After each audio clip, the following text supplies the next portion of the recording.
Jack showed me the truth. Then you too will die. In Samurai Jack, the deepest tragedies are not usually in the noise of battle, but in the quiet moments between fights. While the show often uses dramatic visuals, its darkest ideas are hidden in the quiet, unnoticed lives of people hurt by Aku's world. The High Priestess shows this quiet tragedy. If you think about it, she was not a villain by choice, or someone who wanted to do harm. She is simply a victim of belief, because, from her earliest memories, her world was shaped by the cold, empty stone of a temple and the serious weight of devotion. So, without wasting any time, let's look into the High Priestess' tragic arc. Any mistake is certain death, and death is our failure. Long before she became the architect of the Daughters of Aku, the High Priestess was a nameless child born into the cult of Aku. I mean, she was raised in isolation within a windowless temple. Not only that, her world was limited to cold stone and the shadow of a demon. Her upbringing was a vacuum, with no exposure to the outside world. She had nothing to compare her daily reality to. Every natural human instinct, from curiosity to empathy to joy, was treated as a poisonous distraction with no place in Aku's order. You can say that she was never raised to be a person, but a vessel. Her identity was subsumed by her function within the cult, to worship, to train, and eventually to produce successors. Now, anyone who's new to Samurai Jack would have a question in mind. What is the cult of Aku? So, the cult of Aku was a group of women who worshipped Aku in the future. You know, the future where Aku won the war. They held ceremonies and wore outfits that were inspired by his appearance. Now, not much is known about how the cult began, but their loyalty to Aku made them hate Jack as much as Aku did. Now, Aku knew there was a cult worshipping him, but he never expected such devotion. In fact, in the last 50 years of terror, he didn't think there would be a single person or a whole group devoted to him. This cult impressed him by the dedication as well as the statue they had made of him, so he had to reward them. So, what did he do? Well, he gifted them some of his essence into a chalice for them to use in their worship. Now, Aku didn't know that his action would lead to the birth of Daughter of Aku. In fact, never thought about the effects that his essence would have on a human. Well, truth be told, I don't think even Aku knew that a human was capable of even consuming his essence in the first place. I know, this was off topic, so let me sum it up by saying that the cult of Aku followed a harsh belief. For them, Aku was seen as the source of all life and goodness, while Samurai Jack was viewed as the enemy trying to destroy it. Complete devotion stripped away her sense of self more thoroughly than any physical force. And if I had to analyze it, I would say the High Priestess is like a dark mirror to Samurai Jack. Both were raised from childhood for a specific purpose, but while Jack's training led him towards enlightenment, hers was strict indoctrination. The show makes it clear that beliefs are hardest to change when they are all someone has ever known. She did not choose evil, she was born into it. And even as she grew into an adult, she could not even imagine life outside the cult. Samurai Jack shows her as a villain now, but her innocence was taken from her long ago during her training. So, did the cult operate as a closed system? Yes, they did. And that closed system was built on isolation and strict beliefs. The High Priestess lived in a world where faith and survival were hard to tell apart. Her life was shaped not just by rules, but by an environment that made it impossible for her to imagine any other way of living. They were manipulated in such a manner that the cult kept its members inside one temple and controlled what they saw and believed, as shown in flashbacks in Season 5 Episode 3 and Season 5 Episode 9. This clearly means that the High Priestess never had any new ideas that could challenge what she was taught. For her, Aku was not an evil option. He was the only god, the source of order, and the reason for her existence, which they had to follow blindly. They were made to think that the outside world was not a place of freedom, but a poisonous distraction, full of the lies of Samurai Jack. Isolation was described as a safe place that kept her pure for her sacred mission. This means only one thing: the High Priestess never got any other alternative. Along with all this, everything the High Priestess did was kind of a ritual meant to enforce obedience and erase her sense of self. When she drank the entire chalice, became pregnant, and gave birth to 7 human-demon hybrids, she was considered it the highest honor. She was told it was a chance to carry the essence of their god. What was really a life of physical and spiritual captivity was made to seem like a unique and sacred destiny. She felt like she was the chosen one. That's why she never had that nagging feeling that she or life was being repressed. And that constant repeated warning, any mistake is certain death, and death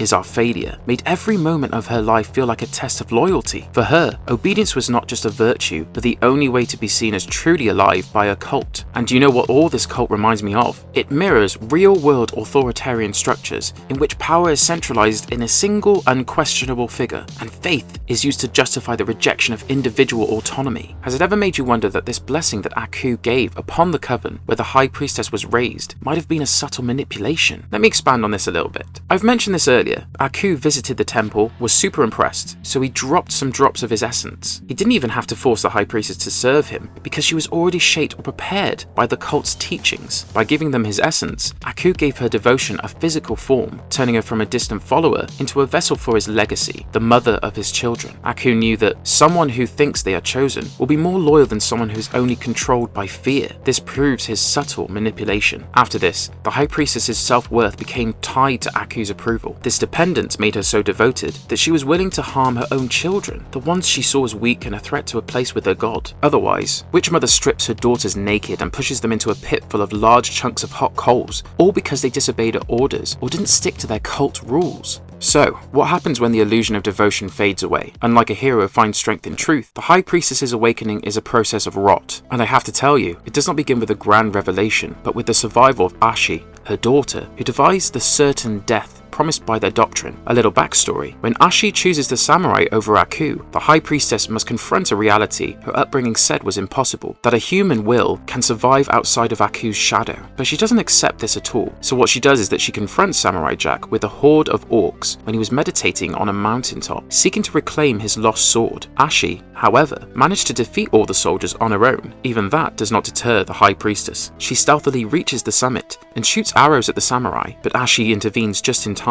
This makes her more angry. In fact, she is thinking that she can't accept this betrayal. So, she engages in a final battle with her last remaining child and puts the blame on Ashi for betraying her deceased sisters by sparing the samurai's life. Ashi retorts back and holds the High Priestess accountable for the fate of her and her 6 sisters, because she was the one who filled their minds with lies about Samurai Jack, denied them any other path, and sent them on a mission that was, in lack of better words, suicidal. Nonetheless, an intense clash follows. The High Priestess almost gains the upper hand by disorienting Ashi with falling debris and makes one last attempt to kill the samurai. But at the crucial moment, Ashi hurled one of the High Priestess's arrows at her, striking her just as she leaps to attack the samurai, causing her to fall off the cliff to her demise. It must be at this last fading away moment when the High Priestess realized that her life of sacrifice, all the isolation, pain, and ritualistic coldness may have been for nothing, and the tragedy of her identity is that she was taught to love a god who never loved her back. She saw her daughter, Ashi, form a genuine, reciprocal bond with Jack, which creates a mirror reflecting the High Priestess's own emptiness. She realizes her so-called divine purpose was only her usefulness to a monster. Unfortunately, the realization came too late, and it does not lead to a new life. It leads to internal collapse. Her entire identity was built on being the chosen one of Aku, so losing that belief leaves her with no self to return to. She is like a hollow shell that implodes when the lie is removed. You can say that this is the curse of delayed truth. The High Priestess serves as a warning about the trauma of self-discovery when it comes too late to change the outcome. Take Samurai Jack, for example. He shows how an identity built on lies cannot survive the light of day. When she finally understands the truth, that she was nothing but a pawn, not a priestess, it does not set her free. It destroys her because there is no time left to rebuild. Her true tragedy is not that she died, but that she died understanding what she had become without ever getting to see the beautiful outside world. Now that we've gone to such deeper depths, to understand her tragic arc, you must have that burning question in the back of your mind: why does her story matter, especially in Samurai Jack's ending? Don't worry, I'm here to answer that as well. The High Priestess compels the audience to see Aku in a far darker light. Throughout the show, you see Aku as this shape-shifting master of darkness, who is occasionally amusing at times, but that's not all he is. He is a psychological predator. Through the High Priestess, we see that Aku's most profound cruelty was not the worlds he shattered, but the people he twisted. I mean, he did not merely conquer civilizations, he invaded the human spirit, transforming a child's innocent faith into a tool for self-destruction, which most of them never realized. And those who did realize, like the High Priestess, it was too late. Through her, the show also delves into the idea of loss that can never be undone. Her destiny is a stark reminder that some things once shattered cannot be restored by any heroic act or enchanted blade. She kind of stands to remind us all of the countless lives emptied by Aku's reign. Jack may travel back in time to confront Aku, but he cannot rescue the woman the High Priestess might have become. She was, in truth, erased long before her body met its end. Kids watching this cartoon might have celebrated her death, but that death is not a victory for justice. It is a tangled mess, a sorrowful ending to a life that never had a chance to flourish. All in all, I can say that the High Priestess serves as a shadowy reflection of the show's core theme, time's relentless march.